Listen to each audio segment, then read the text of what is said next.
చాలాసార్లు సమాజం కొరకు, ప్రజల కొరకు, దేశం కొరకు మనకంటూ అసలు పర్సనల్ లైఫే లేకుండా చేసుకుని, అన్నిటినీ వదులుకొని, అన్నిటినీ చంపుకొని, అసలు బతికున్నది వాళ్ళ కోసం ఏడవటానికి అన్నట్టుగా అన్నీ మర్చిపోయి మోకాల మీద పడి చేతులెత్తి ఏడుస్తుంటే లోకం అనుకుంటుంది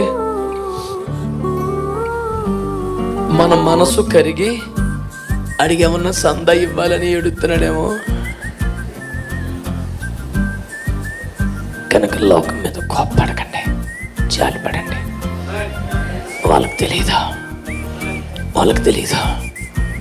మరి ఎట్ట తెలియాలి? కొంచెం ఓపిక